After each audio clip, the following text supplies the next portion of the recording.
Hello guys, infectious diseases में आज का हमारा दूसरा टॉपिक है मीसल्स। मीसल्स को रूब्यूला भी कहा जाता है और इसको आसान अल्फाज में हमारे उर्दू मादरी ज़बान में या हिंदी में इसको खसरा कहा जाता है। इसकी काजेस क्या है? इसकी काजेस जो है वो ये है कि ये एक वायरस की वजह से होता है जिसे पैरामैक्सो वायरस कहा जाता है और ये इतना कंटेजियस होती है ये बीमारी कि ये एक इंसान से दूसरे इंसान को बहुत ही इजीली लग जाती है। और ये जो वायरस है हमारे पास, ये नेजल इंसान की नेजल कैविटी में यानी नाक के अंदर और थ्रॉट जो है मतलब गला जिसको हम बोलते हैं गले के अंदर यानी थ्रॉट कैविटी के अंदर ये वायरस पाया जाता है। ये अनवैक्सीनेटेड यहाँ पे मैंने लिखा है, इसका मतलब है कि बचपन में आपने देखा होगा कि हमें जो है वैक्सीन लगते हैं। अक्सर बाजू में आपने देखा होगा या थाई में तो हमें वैक्सीन लगते हैं। वो फिर उस वैक्सीन का नाम होता है MMR। MMR का मतलब है मीसल्स, मम्प और रूब्यूला। तो यह जो वैक्सीन है ये पाकिस्तान के अंदर भी और बाहर के ममालिक में भी ये मस्टली लगाए जाते हैं। अगर किसी ने ये वैक्सीन बचपन में नहीं लगाया तो वो बहुत ज्यादा इसके रिस्क पर होता है, उसको किसी वक्त भी मीसल्स यानी खसरा लग सकता है। इसके अलावा विटामिन ए की डिफिशियंसी की वजह से भी इंसान की इम्यूनिटी जब डिस्टर्ब होती है, कमजोर होती है, तब भी ये मीसल्स का खतरा लगा रहता है। इसके अलावा ट्रेवलिंग इंटरनेशनली मतलब हम पाकिस्तान से या किसी और मुल्क से जब हम दूसरे मुल्क में जाते हैं जहां पे खसरा बहुत ज्यादा हो तो फिर हमें वैक्सीन लगाना पड़ता है। तो इस वजह से वैक्सीन लगाना पड़ता है कि वहां पे ताकि हमें हमारी जो इम्यूनिटी है उसके खिलाफ रेजिस्ट कर सके। इसके बाद मैं आपको इसकी सिम्टम्स भी बता देता हूँ, साथ में इंशाल्लाह मैं इसकी कॉम्प्लिकेशंस भी बताऊंगा और आपको इसकी ट्रीटमेंट बताऊंगा। मेरे साथ बने रहिएगा। तो गाइस, इसके बाद हमारे पास आ जाता है सिम्टम्स यानी इसकी इलामात। इसकी इलामात क्या है? सबसे पहले जो है वो है फीवर यानी बुखार। उसके बाद ड्राई कफ यानी खुश्क खांसी। उसके बाद तीसरे नंबर पर आ जाता है रनी नोज या फिर स्नीजिंग। रनी नोज मतलब जुकाम की इलामात और साथ में छींक आना।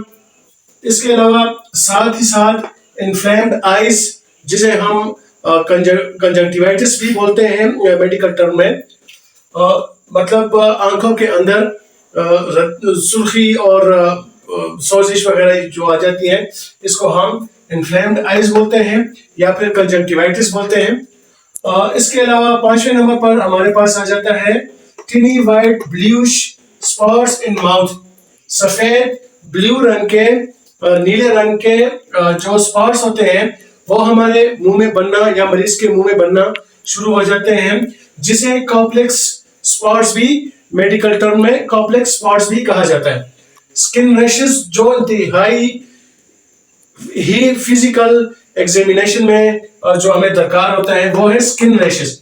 यानी स्किन रैशेस के अलावा जो जितनी भी इलामात है अगर वो क्लिनिकली हम जब देखते हैं मौजूद है, लेकिन अगर स्किन रैशेस नहीं है तो फिर हम थोड़ा सा शक में पड़ जाते हैं कि भाई यार ये तो कहीं कॉमन कोल्ड या कॉमन डिजीज तो नहीं है, जिसकी वजह से हम स्किन रैशेस पे ही सारा निर्भर करते हैं। तो स्किन रैशेस सबसे पहले फेस पे स्टार्ट होते हैं। इन इलामतों में सबसे पहले जो है जब स्किन रैशेस आती है तो मुंह पर आती है, उसके बाद कानों के पीछे, फिर चेस्ट पर आ जाती है और इसके अलावा फिर बैक पे आ जाती है। इसके अलावा जो स्किन रैशेस है वो फिर लोअर एक्सट्रीमिटी में पर आ जाती है, जैसा कि पाँव वगैरह पे, और इसके अलावा हमारी जो दोनों लेग्स हैं इस पर आ सकती है।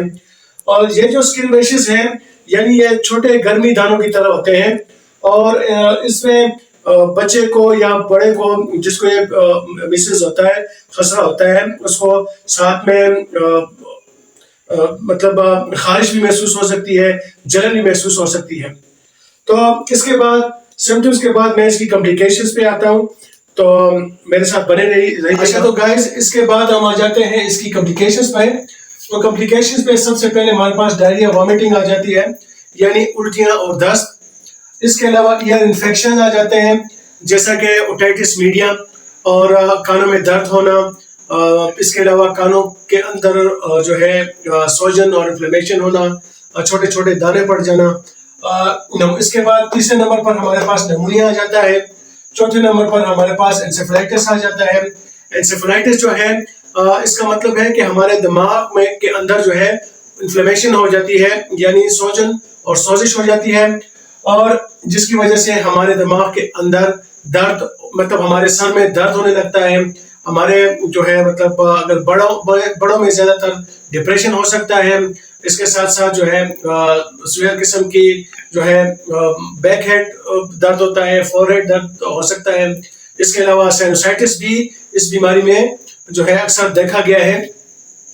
पांचवें नंबर पर हमारे पास आ जाता है प्रेगनेंसी प्रॉब्लम्स, लाइक यानी प्रीमेच्योर बर्थ, मतलब वक्त से पहले जो है वो बच्चा डिलीवर होना। लो बर्थ वेट, यानी जब बच्चा पैदा हो जाता है तो उसका वजन बहुत कम होता है। और इसके अलावा फीटल डेथ, अक्सर मैंने अल्ट्रासाउंड के दौरान देखा है कि इंट्रायूटेराइन फीटल डिमाइज जिसको हम बोलते हैं, अक्सर मैंने देखा है कि जिस औरत को खसरा होता है और वो खसरा जो है जब ठीक नहीं होता या उसके वैक्सीन नहीं लगे होते, तो फिर क्या होता है कि उसकी प्रेगनेंसी में सबसे बड़ा प्रॉब्लम आता है जो है फीटल डेथ, यानी इंट्रायूटेराइन फीटल डिमाइज। इसके अलावा इसकी एग्जामिनेशन आती है, इन्वेस्टिगेशन आती है, और मतलब एग्जामिनेशन आती है कि हम क्लिनिकली इसको किस तरह एग्जामिन करते हैं। तो हम क्लिनिकली इसको फिजिकल एग्जामिनेशन इसकी करते हैं कि हम देखते हैं सबसे पहले कि भाई यार इसके स्किन रैशेस तो नहीं है, इसकी रनी नोज है, बाकी सारी लामात है, लेकिन स्किन रैशेस नहीं है, तो फिर हम जो है इसके कुछ टेस्ट करते हैं, लेकिन वो कामयाब टेस्ट नहीं होते। हाँ, सीबीसी का टेस्ट हम जरूर करवाते हैं ताकि हम ब्लड काउंट कर सके कि भाई कोई इन्फेक्शन तो नहीं चल रहा बीमारी की वजह से, या मतलब उसके रेड सेल्स तो डाउन नहीं हुए, या हीमोग्लोबिन कितना है, प्लेटलेट्स वगैरह चेक कर लेते हैं।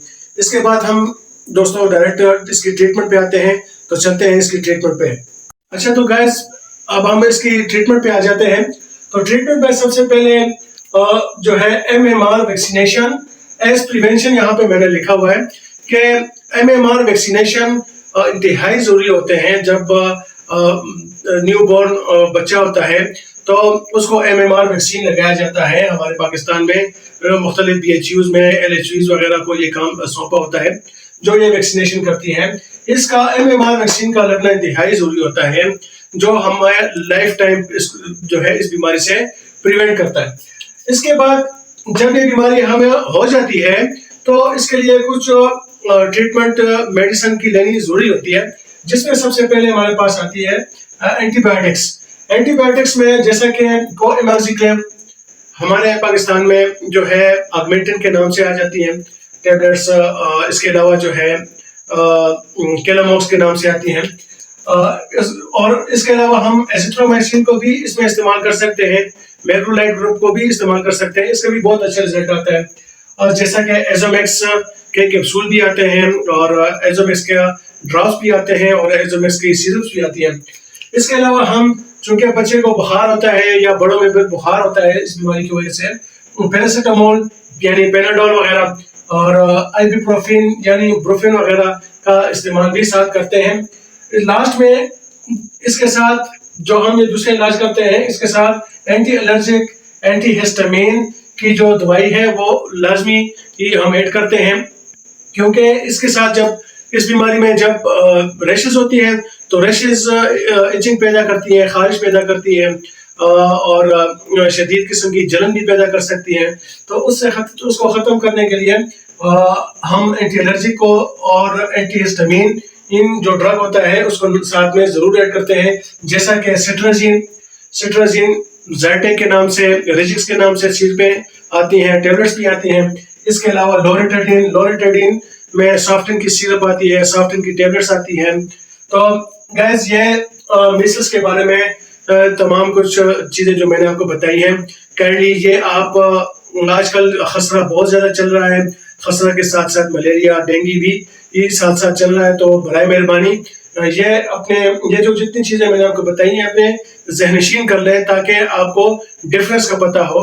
क्योंकि अक्सर लोग गलत हो जाते हैं, वो फजूल के टेस्ट करवा रहे होते हैं और अपने आप से फजूल इन्वेस्टिगेशंस और फजूल अद्वियात दे रहे होते हैं, जबकि बीमारी कुछ और होती है। तो इंशाल्लाह मैं तीसरे टॉपिक पे इंशाल्लाह दोबारा आपसे आपके सामने हाजिर होता हूँ। तो तब तक के लिए अल्लाह हाफिज़।